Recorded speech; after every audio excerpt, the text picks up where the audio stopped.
The Three Bears. There were once 3 bears who lived together in a little house in the middle of a wood. One of them was a little small wee bear, one was a middle-sized bear, and the other was a great huge bear. And they each had a pot to eat their porridge from.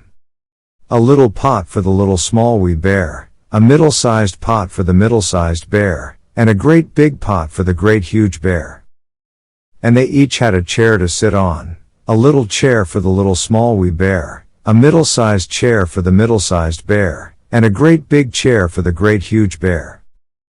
And they each had a bed to sleep in, a little bed for the little small wee bear, a middle-sized bed for the middle-sized bear, and a great big bed for the great huge bear. One day they made the porridge for their breakfast, and poured it into their porridge pots, and then went out in the wood for a walk while the porridge for their breakfast was cooling. And while they were out walking, a little old woman came to the house in the wood, and peeped inside. First, she peeped through the keyhole, then she peeped through the window. Then she lifted the latch and peeped through the doorway, and seeing nobody in the house, she walked in. And when she saw the porridge cooling on the table, she was very pleased, for she had walked a long way, and was getting hungry. So first she tasted the porridge of the great huge bear, but that was too hot. Then she tasted the porridge of the middle-sized bear, but that was too cold. And then, she tasted the porridge of the little small wee bear, and that was neither too hot nor too cold, but just right. And she liked it so much, that she ate it all up. Then the little old woman sat down in the chair of the great huge bear, but that was too hard. Then she sat down in the chair of the middle-sized bear, but that was too soft. Then she sat down in the chair of the little small wee bear, and that was neither too hard nor too soft, but just right.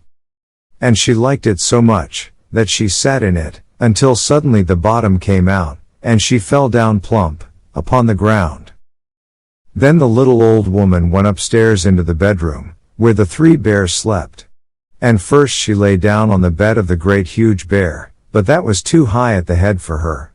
Then she lay down on the bed of the middle-sized bear, but that was too high at the foot for her.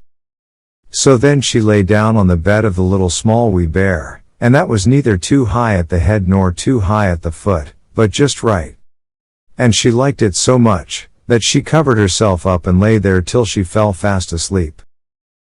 Soon the 3 bears came home to breakfast. Now the little old woman had left the spoon of the great huge bear standing in his porridge pot. "Somebody has been at my porridge," said the great huge bear, in his great rough gruff voice. And when the middle-sized bear looked, she saw that the spoon was standing in her porridge pot too. "Somebody has been at my porridge," said the middle-sized bear in her middle-sized voice. Then the little small wee bear looked, and there was the spoon in his porridge pot, but the porridge was all gone. "Somebody has been at my porridge and has eaten it all up," said the little small wee bear, in his little small wee voice. Then the 3 bears began to look about them. Now the little old woman had not put the hard cushion straight after she had sat in the chair of the great huge bear. "Somebody has been sitting in my chair," said the great huge bear, in his great rough gruff voice. And the little old woman had squashed the soft cushion of the middle-sized bear. "Somebody has been sitting in my chair," said the middle-sized bear, in her middle-sized voice. And you know what the little old woman had done to the 3rd chair? "Somebody has been sitting in my chair and has sat the bottom out," said the little small wee bear, in his little small wee voice. Then the 3 bears went upstairs into their bedroom. Now the little old woman had pulled the pillow of the great huge bear out of its place. "Somebody has been lying in my bed," said the great huge bear, in his great rough gruff voice. And the little old woman had pulled the bolster of the middle-sized bear out of its place. "Somebody has been lying in my bed," said the middle-sized bear in her middle-sized voice. And when the little small wee bear came to look at his bed, there was the bolster in its place and the pillow in its place upon the bolster, And upon the pillow was the little old woman's head, which was not in its place, for she had no business there at all.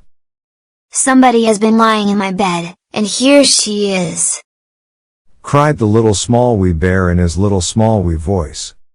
The little old woman had heard in her sleep the great rough gruff voice of the great huge bear, but she was so fast asleep that it seemed to her no more than the roaring of the wind, or the rumbling of thunder. And she had heard the middle-sized voice of the middle-sized bear, but it was only as if she had heard someone speaking in a dream. But when she heard the little small wee voice of the little small wee bear, it was so sharp and shrill that it woke her up at once. Up she started. When she saw the three bears, on one side of the bed, she tumbled out at the other, jumped out of the window and ran away through the wood to her own home. And the three bears never saw anything more of her. Thanks for watching the video. Please hit the like and subscribe for more.